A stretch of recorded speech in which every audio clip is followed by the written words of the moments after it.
Olá, muito bom dia a nossos alunos aí do segundo ano. Estamos no ar aí para mais uma aula de biologia. Hoje a gente vai estudar um pouquinho aí sobre o sistema nervoso. Eu sou o professor Virgílio e sejam todos muito bem-vindos aí a mais uma aula de biologia.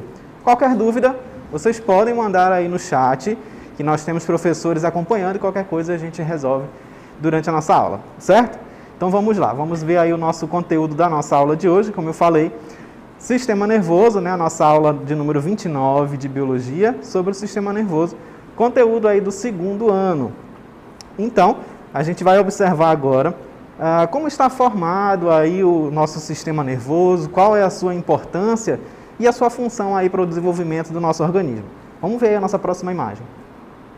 Então, olha só, nós temos aqui o sistema nervoso, então ele representa uma rede de comunicações do organismo. Imaginem várias pessoas conectadas, vocês, por exemplo, nossos alunos, professores conectados ali no aplicativo Aula em Casa, acompanhando a aula, recebendo informações, né, que são as aulas, e vocês também podem mandar informações, mandam dúvidas lá no chat, por exemplo. Então vamos fazer esse comparativo aí com a nossa aula. Se vocês têm dúvida, vocês mandam no aplicativo, o professor lê e te manda uma resposta. Então são pessoas ali conectadas numa rede, né, de comunicação, trocando informações. Dessa mesma maneira vai funcionar aí o nosso sistema nervoso. Olha lá, como a gente pode observar, uma rede de comunicações do organismo, onde a gente está recebendo e transmitindo informações. Então, como a gente pode visualizar aqui, nós temos a representação do nosso sistema nervoso, né? O encéfalo, a medula espinhal e também os gânglios nervosos, né? Os gânglios que a gente vai encontrar aí no nosso organismo, certo? Vamos ver um pouquinho mais aí do sistema nervoso nessa imagem. O sistema nervoso, então, ele é formado por um conjunto de órgãos do corpo humano que possui a função de captar as mensagens, estímulos do ambiente e interpretá-los e arquivá-los. Elabora respostas, as quais podem ser dadas na forma de movimentos, sensações ou constatações. Então, como eu falei, né? Nós temos ali uma rede de comunicação, temos ali órgãos responsáveis por receber informações, interpretar essas informações e te dar uma resposta. Por exemplo, você passou um dia ali sem se alimentar, né? Tomou café, não almoçou, já está de noite. O que acontece? O teu sistema digestório, ele está sem alimento ali para digerir, né? Então ele vai mandar uma informação ali para o cérebro e o cérebro vai interpretar. Ele vai te dar uma mensagem, ele vai te dar a fome. Então, você está sentindo fome, é um sinal de que o teu intestino, ali, o teu sistema digestório está precisando de alimento para fazer o trabalho dele. Então, a gente sente a fome, que é para a gente comer e continuar ali a dinâmica do nosso organismo, certo? Vamos ver agora na próxima imagem como está dividido o sistema nervoso. O sistema nervoso está dividido em duas partes fundamentais: o sistema nervoso central e o sistema nervoso periférico. Na próxima imagem a gente vai visualizar essa divisão. Então, olha só. Sistema nervoso central compreende aqui, ó, o encéfalo, né? Essa parte aqui onde nós temos o nosso cérebro, a medula espinhal. Então, o centro aí, ó, do nosso sistema nervoso é o encéfalo e a medula espinhal. Mas nós temos também o sistema nervoso periférico, onde a gente vai encontrar aqui, ó, os gânglios e os nervos. Então, a partir do sistema nervoso central, vão se ramificar os nervos e os gânglios por todo o nosso corpo, né? Para receber informações das partes mais distantes aí do nosso corpo, certo? Vamos ver mais informações sobre o sistema nervoso central na próxima imagem. O sistema nervoso central, então, ele é constituído pelo encéfalo e pela medula espinhal, ambos envolvidos e protegidos por três membranas denominadas meninges. Olha só, então a gente tem aí na nossa imagem, né, representando o sistema nervoso central, e aí a gente pode observar que ele vai ser, então, constituído pelo encéfalo e pela medula espinhal, né? Ambos envolvidos e protegidos por três membranas que são chamadas meninges.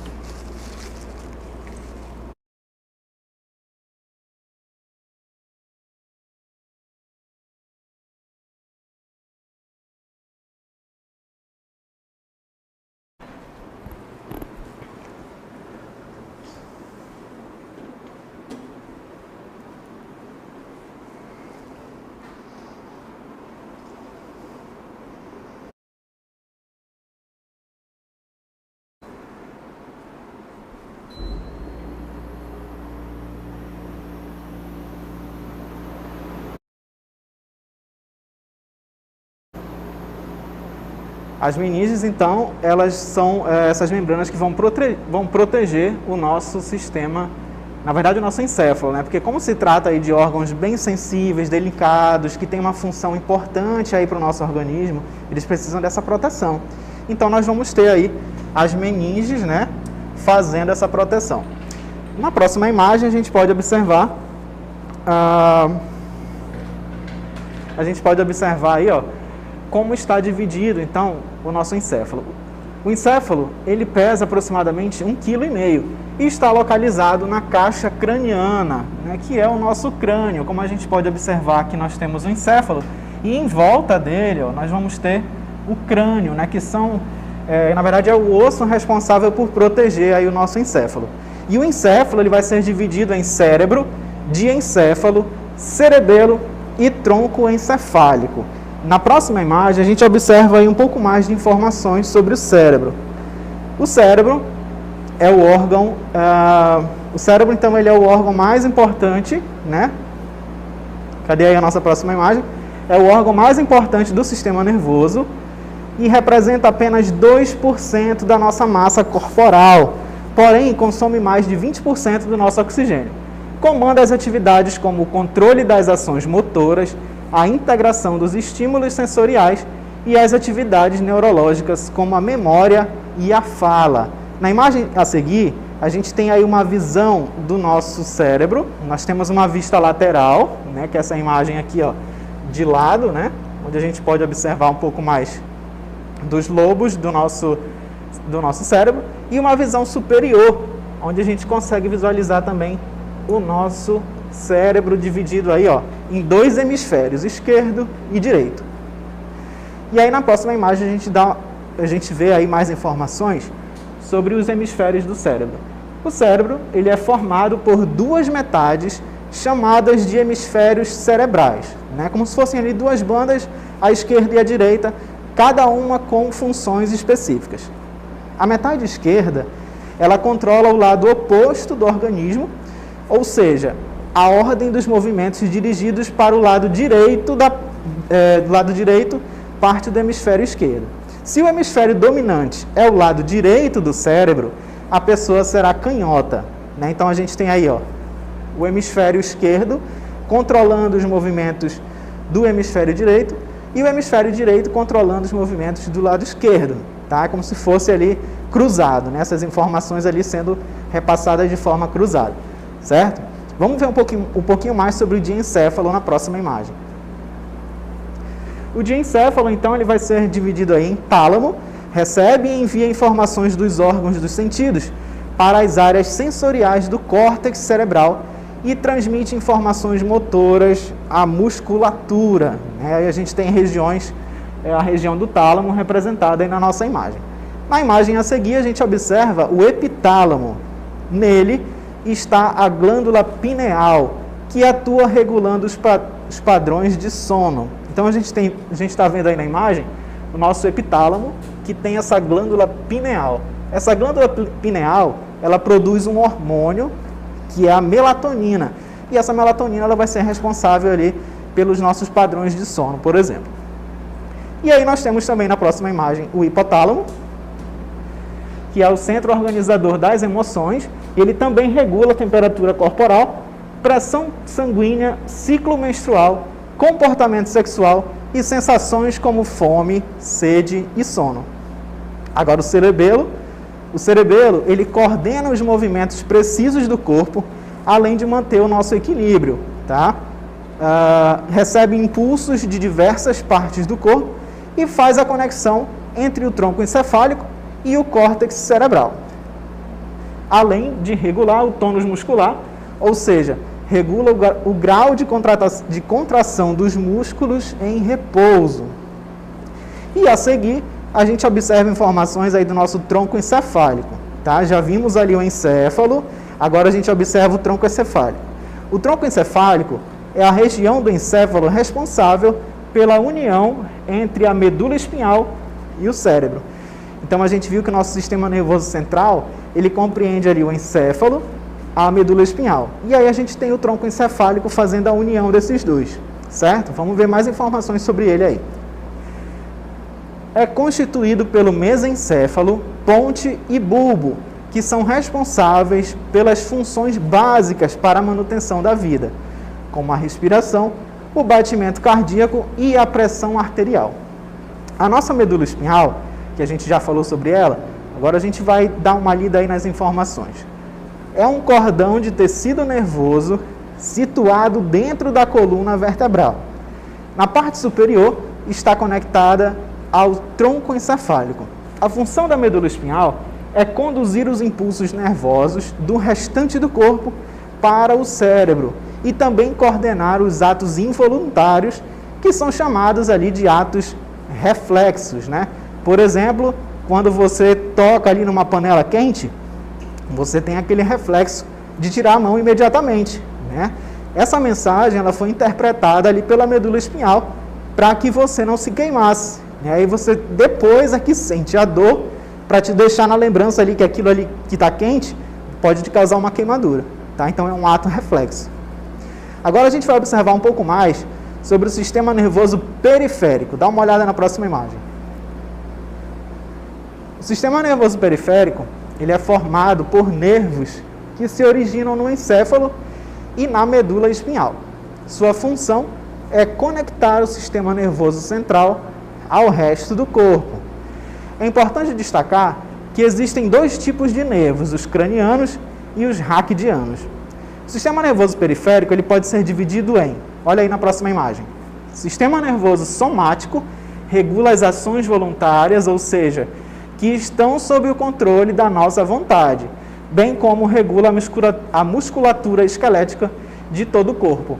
Então, esse sistema nervoso somático, ele vai controlar ali as ações que a gente domina aí no nosso corpo. Por exemplo, quero movimentar meus braços, então tudo isso funciona de acordo com a nossa vontade. Quero andar, vou caminhar, vou fechar e abrir meus olhos.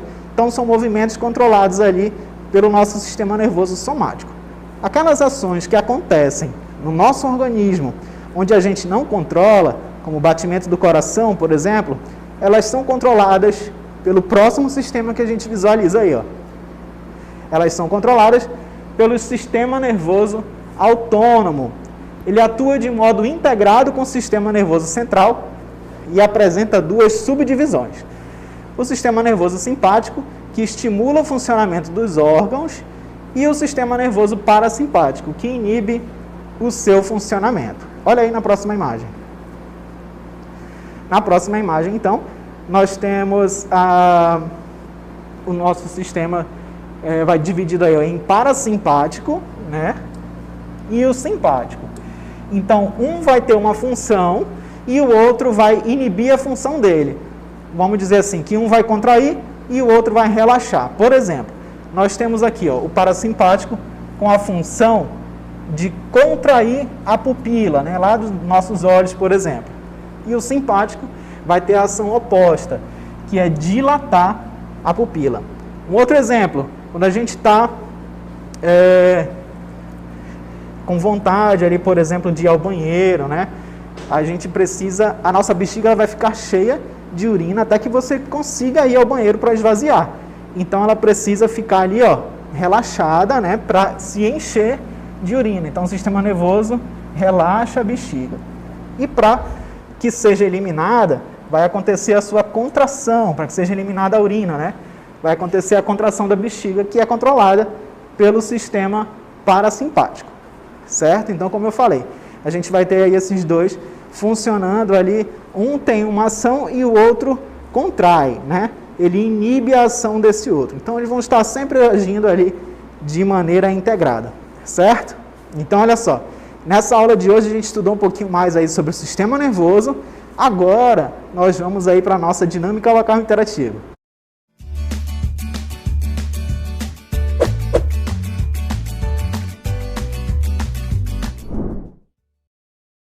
Muito bem, então agora a gente tem as atividades. Boa atividade para vocês, daqui a pouquinho a gente retorna.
Muito bem, estamos de volta. Vamos agora conferir aí as nossas questões, mas antes vamos ver o que vocês estão respondendo aí das nossas atividades, né? A gente tem aí, os nossos alunos respondendo na primeira questão, né, perguntando ali sobre o sistema nervoso. Com base no seu conhecimento, marque a alternativa que indica corretamente as partes do sistema nervoso central. Então nós temos aí alunos que colocaram algumas respostas mais longas, né, como a Débora, por exemplo.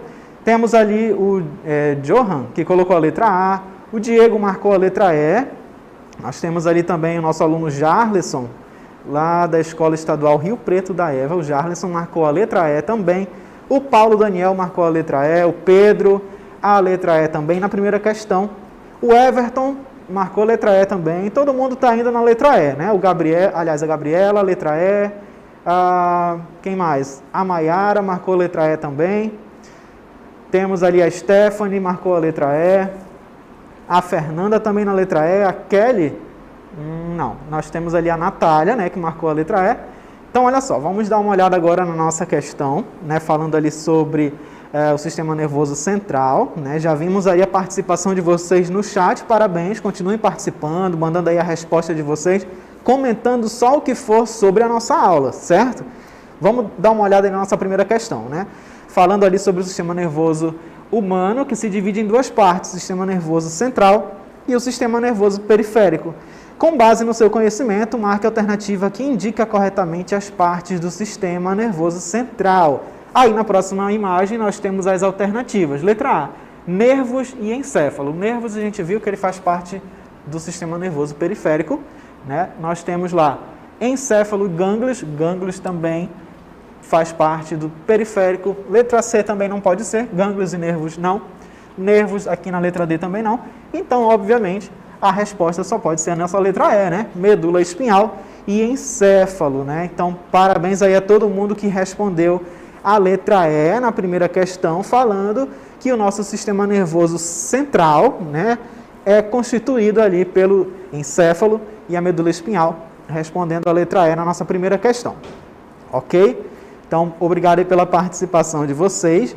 Agora a gente vai observar a nossa segunda questão. Na nossa segunda questão, nós temos ali o seguinte: o que constitui o tronco encefálico e qual a sua função? Então, nessa questão aí, não é mais para encontrar uma resposta, né? Na verdade, não é mais para marcar uma alternativa. Você tem que trazer ali a sua resposta de acordo com o que você compreendeu sobre o conteúdo. Vale pesquisar no Google e jogar lá no chat? Se você der uma refinada na busca, ajeitar alguma coisa, colocar um pouquinho da sua ideia, pode ser, tá bom? Mas só Ctrl+C, Ctrl+V, agora não. Vamos dar uma olhada então no nosso chat, vamos ver se nós temos aí algumas respostas da segunda questão. Nós temos ali, ó, a Débora, né, Débora Santos, que respondeu a segunda questão, falando que o tronco encefálico é a região do encéfalo responsável pela união entre a medula espinhal e o cérebro, e é constituído pelo mesencéfalo, ponte, bulbo, que são responsáveis pelas funções básicas para a manutenção da vida, como a respiração, o batimento cardíaco e a pressão arterial. Temos mais alguma resposta na segunda questão? A maioria aí respondendo a primeira, né? A primeira sempre é mais prática de responder, porque é de marcar, né? Só responder uma alternativa. Mas vamos ver se mais alguém colocou ali. Olha só, temos ali o Alisson, acho que Alisson David, né? Respondeu na questão 2. Bulbo, né? O que constitui aí o nosso tronco encefálico. O bulbo, ponte e mesencéfalo. Obrigado pela participação aí, Alisson David. Será que a gente encontra mais alguma resposta da nossa questão 2? Olha, tem gente reclamando que ninguém vê os meus comentários. Não chora, olha só, nós temos aí, acho que a Mili, deve ser Mili alguma coisa. Estou vendo o teu comentário, só não vi a resposta, certo? Que mais? É porque são muitas respostas, né? Principalmente quando a questão ela é de marcar, que todo mundo coloca letra E, letra E, letra E, então são vários alunos para a gente conseguir ler a resposta, mas a gente agradece a participação de todo mundo, certo? Temos ali a Alice, acho que a Alice Vitória respondeu também na nossa questão de número 2, bulbo, ponte e mesencéfalo, tá? Respondeu aí a questão de número 2 sobre o nosso tronco encefálico. Muito bem, vamos dar uma olhada na resposta da nossa questão 2. Né, o que constitui o nosso tronco encefálico? O nosso tronco encefálico, então, ele é constituído pelo mesencéfalo, ponte e bulbo. Né? Quem respondeu aí, respondeu corretamente. E eles são responsáveis pelas funções básicas para a manutenção da vida, como, por exemplo, a respiração, o batimento cardíaco e também o controle da pressão arterial, no caso a pressão arterial, certo? Então essa foi a nossa segunda questão. Temos mais uma? Não temos, né? Então a gente teve aí duas questões, né? Então, como a gente pôde observar, né, é importante a gente lembrar que em caso de alguma lesão, né, algum choque, algum acidente, por exemplo, no nosso comentário lá da questão que a gente estava observando, em caso de algum choque, né, se você tem ali algum choque, algum trauma, né, nessa região que a gente falou, lá no comentário da nossa questão, né, pode ser, né, olha só, se a gente tem, por exemplo, alguma lesão nessa região do tronco encefálico, ela é muito perigosa, né? Frequentemente muito perigosa, dependendo da área afetada do nosso tronco encefálico, podem se romper algumas fibras, né, que são relacionadas ali com os movimentos, com a consciência, a percepção e a cognição. Se a lesão afetar os centros vitais cardíacos e respiratórios, leva à parada cardíaca e respiratória irreversível, ou seja, leva à morte, né? Pode ser fatal. Então, no caso de algum acidente, algum choque, algum trauma nessa região, a pessoa pode perder os movimentos, a consciência ou até mesmo a própria vida. Certo? Então, essa foi a nossa aula de hoje. Obrigado pela participação de vocês. Na próxima aula, a gente se encontra de novo. Até lá!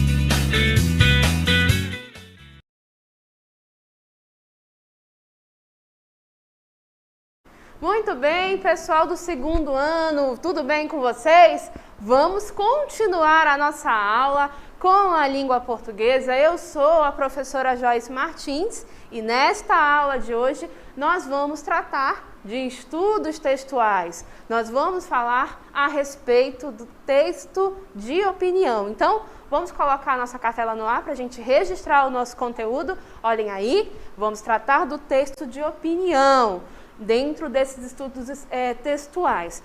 O que é importante a gente notar sempre é que a gente vai primeiro entender o que é texto, depois a gente vai diferenciar dois conceitos sobre gênero e tipo, para depois a gente adentrar um pouco mais nessa questão da estrutura, beleza? Então, olha só, na nossa cartela a gente tem aí um conceito sobre texto e que a gente vai comentar e complementar. Olhem aí. O texto é um conjunto de palavras e frases encadeadas que permitem interpretação e transmitem uma mensagem.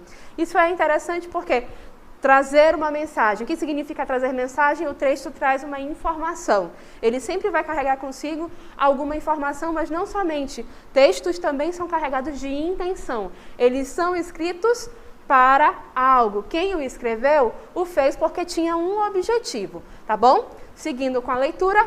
É qualquer obra, volta por favor, é qualquer obra escrita em versão original e constitui um livro ou um documento escrito. Um texto é uma unidade linguística de extensão superior à frase. Então, volta aqui comigo. Nesse nosso conceito aí, a gente tem a questão do texto escrito. Entretanto, os textos não se restringem àquilo que está escrito. Há textos que são falados. Ora, eu estou aqui conversando com vocês, apresentando uma aula para vocês, e toda a minha fala, embora tenhamos aí o apoio de informação escrita nas projeções, eu estou falando. E essa minha fala é considerada também um texto. Há ainda textos que são visuais. Por exemplo, se a gente for parar para pensar no processo comunicativo no trânsito, em que a gente obedece uma sinalização, por exemplo, no semáforo, que está ali totalmente vinculada a cores, não há palavras escritas, não há palavras ditas, não é? Às vezes são sinais sonoros e cores, e a gente extrai informação daquilo e consegue fazer algo a partir daquilo. Isso também é texto. Então percebam que o texto não se restringe ao que está escrito nos textos, em sequências linguísticas, ele passa para aquilo que é falado e ele passa também para aquilo que é visual. O texto está presente na nossa vida em sociedade. Então, tudo isso é entendimento sobre o que é texto para nós. Beleza? E aí eu falei para vocês no começo, a gente tem dois conceitos importantes para diferenciar sempre que a gente fala em texto. Eu falei, os textos estão presentes na nossa vida em sociedade. Ora, sempre que eu preciso interagir com alguém socialmente, sempre que eu preciso realizar uma ação, em geral, eu tenho texto envolvido. Tenho sim, gente. Ora, quando eu preciso conversar com meu amigo lá, alguma coisa da aula, alguma coisa que a gente está combinando fazer, conversar online, aquela coisa toda, eu vou e faço mensagem instantânea. Isso é texto. Ora, quando você nasceu, o seu pai foi lá e fez um registro de nascimento. Por quê? Porque esse registro de nascimento diz socialmente que você existe, é um novo cidadão, é uma pessoa. Então percebam que a todo momento existe texto circulando na nossa vida em sociedade e fazendo com que nós possamos interagir. Ora, como os textos são, como as intenções e as possibilidades de interação social e as necessidades de interação são muitas, são variados, a gente tem diferentes textos para atender a isso, a essas variadas possibilidades e demandas. Isso é o que a gente chama de gênero textual, tá bom? Então, o gênero textual se relaciona justamente com esses variados textos que estão aí na sociedade para nos ajudar a interagir e a conviver e dar conta das nossas necessidades e intenções, beleza? Isso é gênero textual. Porém, se eu olhar para esses textos, esses diferentes gêneros textuais, eu consigo perceber que é possível agrupá-los a partir de características que são comuns, características gerais e que acabam se parecendo. Por exemplo, o tipo de informação que eles contêm, ou ainda o tipo de palavra, o tipo de verbo que ele costuma apresentar, o tipo de oração, ou ainda a forma de estruturação, a gente consegue juntar esses variados gêneros textuais em tipos. Os tipos, sim, são situações reduzidas. Então, a gente tem os textos, os gêneros textuais que são do tipo narrativo.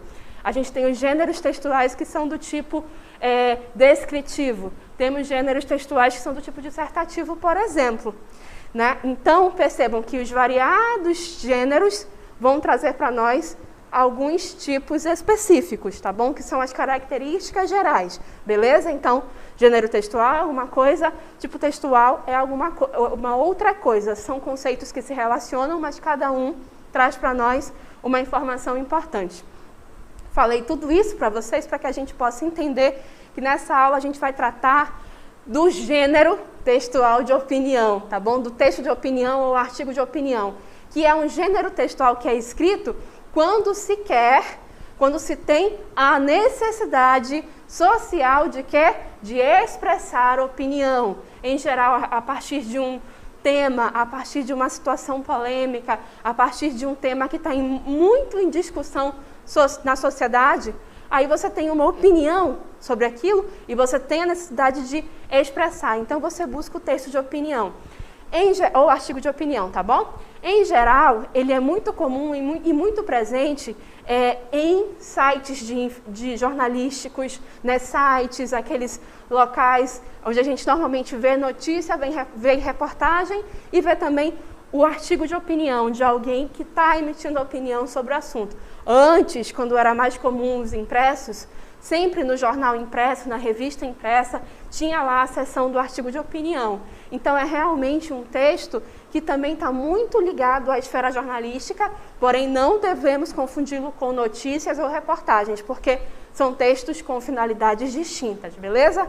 Então, voltamos para a cartela para a gente observar exatamente aí que o texto de opinião ou o artigo de opinião é um texto argumentativo. Olha aí, aquilo que eu tratei com vocês. Quando eu digo que é um texto argumentativo, eu estou me referindo ao tipo, né? Então, é o tipo textual, tá bom? E quando eu falo aqui em texto de opinião ou artigo de opinião, eu estou me referindo a um gênero, gênero textual, tá? Então, vai ser exatamente esse texto que circula socialmente e que apresenta, ao lado de outros textos, características que pertencem ao tipo argumentativo, ao tipo dissertativo argumentativo. Um outro que atende aqui a esse tipo, por exemplo, é a famosa redação do Enem, é também dissertativo argumentativo, tá? Então, esse texto de opinião, ele em geral vai apresentar um ponto de vista sobre algo, sobre algum assunto, e, já que eu disse que ele é argumentativo, muito provavelmente esse ponto de vista vai ser sustentado com algum tipo de argumentação, ok?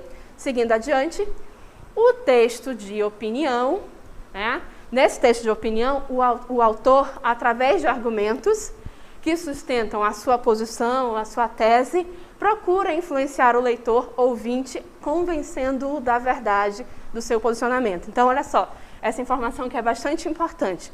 falamos, tem a tese. A tese é a opinião. E essa tese vai ser sustentada com argumentos. Então, olha só, palavras-chave para entender, né? Tese, argumentos. E aí, gente, olha só outra informação extremamente importante. É que esse texto quer também, possivelmente, influenciar o leitor, o ouvinte. Influenciar o leitor, o ouvinte, a respeito daquela opinião. E, quem sabe, se for uma opinião muito bem argumentada, com argumentos válidos, consistentes, é possível que se consiga isso aqui. Ao influenciar, convencer. Então, essa característica do texto que é dissertativo e que é argumentativo é bastante interessante, porque eu tenho uma opinião, trago argumentos para sustentar essa minha opinião, que eu também chamo de tese, tá bom? E aí, construo uma argumentação sólida o suficiente para quê? Para que essa minha tese possa tanto ser uma tese que tem respaldo, mas tão bem construída que consegue fazer o quê? Consegue com que o leitor mude a sua opinião, consegue fazer com que o leitor possa, antes eu pensava assim, agora eu talvez comece a pensar de outra maneira, beleza? E aí então, agora que a gente já sabe que o texto de opinião ou artigo de opinião é esse gênero textual que circula socialmente para a expressão da opinião, para também um pouco de convencimento, que normalmente está ligado aí com a esfera jornalística, e que ele pertence ao tipo textual dissertativo, argumentativo. Agora a gente vai falar um pouquinho de estrutura. Uma estrutura que normalmente ele pode apresentar. Por ser um texto dissertativo argumentativo, essa estrutura é bastante comum em textos desse tipo, tá bom? Então, olha só. A estrutura do texto de opinião, em geral, vem com um título, tá bom? Esse título, escrito com a letra em tamanho superior ao texto, isso é padrão, né? Já que ele normalmente está ali ou em algum jornal impresso, revista impressa, ou em alguma página relacionada a portais de notícia, né? Então, tem sempre essa tipografia, né? O texto escrito com uma letra maior e de maneira expressiva, que já pode, de fato, trazer a opinião, né, do autor, e pode ser que seja acompanhada de um subtítulo, mas também, normalmente, é um título chamativo, né? Porque a ideia é que esse título te chame a atenção. Você tem lá, naquele portal de notícia, um monte de quadradinho para clicar, né? Várias notícias, e lá tem um artigo de opinião sobre um assunto. Se o título é chamativo, ele te atrai para o clique, e aí você vai lá e começa a ler o texto, né? Então, isso é algo importante. Então, olha só, o nosso exemplo traz aí. É um exemplo de texto sobre a violência contra a mulher, né? Percebe que, pode colocar no ar, por favor? Que está justamente com essa organização tipográfica, né? Em que a letra é um pouco maior do que o restante do texto e chama a atenção. No caso aí, ele traz já o tema que vai abordar, tá bom? Seguindo na sequência, após o título, o próximo ponto é a introdução. Então, vamos seguir adiante. Nessa introdução, o que normalmente o gênero textual, artigo de opinião, vai trazer para nós? Olha aí.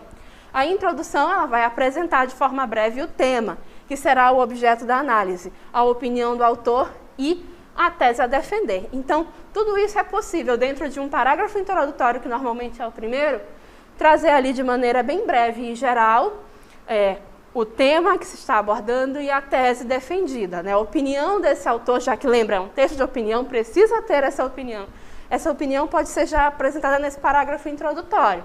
E aí, no nosso exemplo, olha aí, mulheres são alvo dos diversos tipos de violência, desde o assédio sexual até a morte. Então, de cara, ele já diz, né, que é um texto sobre a violência contra a mulher e já faz uma afirmação, que é a sua tese, a sua opinião sobre o assunto, não é?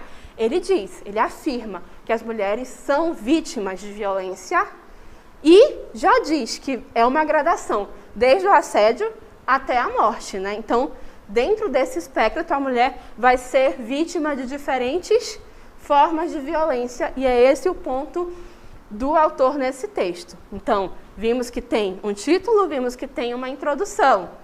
Então, qual é o próximo ponto? O próximo ponto é desenvolvimento, né? Como é que um texto que é do tipo argumentativo vai se desenvolver? Ora, ele vai, em geral, apresentar um conjunto de argumentos. É assim que se desenvolve. E esses argumentos servem para quê? Eles se organizam de forma pertinente, podendo até apresentar contra-argumentos, mas o objetivo desse argumento é justamente sustentar a tese. Então, se ele disse lá no começo, na tese, na introdução dele, que as mulheres sofrem violência, então a gente tem que, para ter coerência nessa argumentação, ele tem que trazer para nós argumentos que comprovem esta afirmação, ok? Ele precisa comprovar, então, por meio da sua argumentação muito bem construída. E olha só o que ele faz. Olha aí. Então, como argumentação nesse desenvolvimento, ele faz o quê? Ele vai mostrar. Apesar de ser um crime e grave violação de direitos humanos, a violência contra as mulheres segue vitimizando milhares de brasileiras reiteradamente. 43% das mulheres em situação de violência sofrem agressões diariamente. Para 35%, a agressão é semanal. Esses dados foram revelados no balanço dos atendimentos realizados em 2014 pela Central de Atendimento à Mulher, Ligue 189, da Secretaria de Políticas para as Mulheres da Presidência da República. Então, o que ele faz?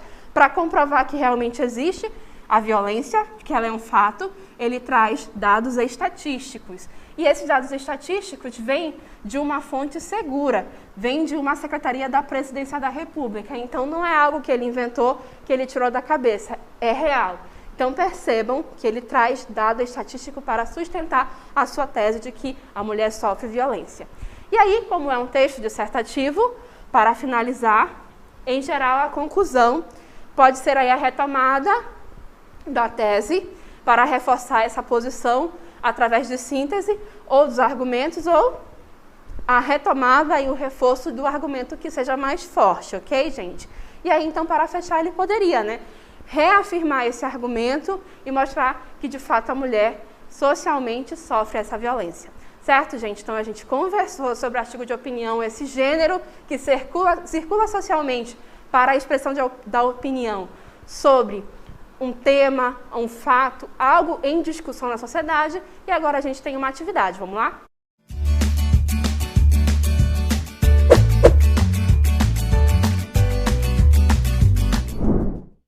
Então, é uma questão na qual vocês irão aí compartilhar conosco isso que estamos perguntando. Então, vamos utilizar o chat para isso.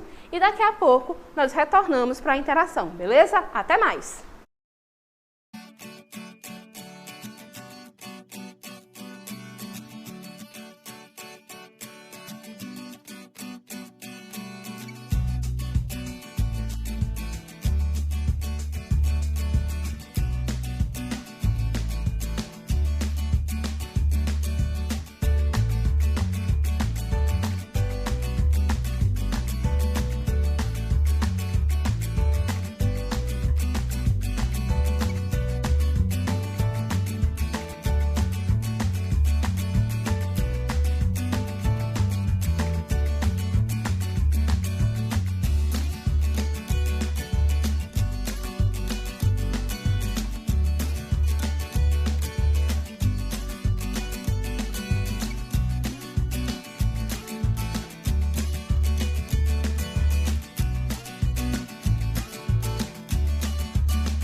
Muito bem, então retornamos para a nossa interação, para compartilharmos a nossa resposta e também para o nosso comentário final a partir da questão que nós tínhamos. Então, a questão que nós tínhamos era: o artigo de opinião possui as características de um texto jornalístico, lembrando que é sempre aquela situação em que ele circula na esfera jornalística, mas não podemos confundi-lo com notícia ou reportagem, porque as finalidades são diferentes, né? Mas, em geral, o artigo de opinião vai aparecer nesse ambiente jornalístico, ok?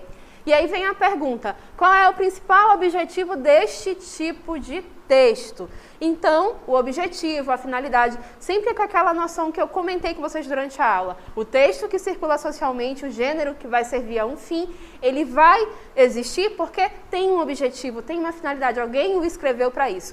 E aí, vocês trouxeram, por exemplo, aqui, a Lohane, ela disse que o principal objetivo é de opinar através da argumentação. Interessante sua resposta. O nosso colega Everton, ele fez um link com o texto da aula. Olha só, ele disse que mostrar claramente a violência contra as mulheres. Usou o texto da aula para ilustrar a sua resposta. Muito bem. Aí a gente vai ver que o Cidolandre, eu acho que é assim que se lê seu nome, diz que é passar uma mensagem. Paulo, André, expressar uma opinião com argumentos. Francisco vai dizer que é passar uma informação importante ao leitor.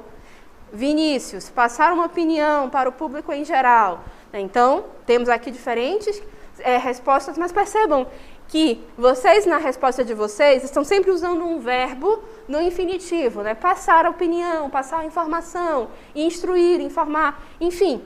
De fato, quando a gente vai falar de objetivo de algo, em geral, a gente usa este verbo no infinitivo para enfatizar essa ação de intencionar fazer alguma coisa. Quando se escreve um texto que vai circular socialmente, realmente é isso, tá bom? Então, muito bem por estruturar a resposta de vocês dessa forma.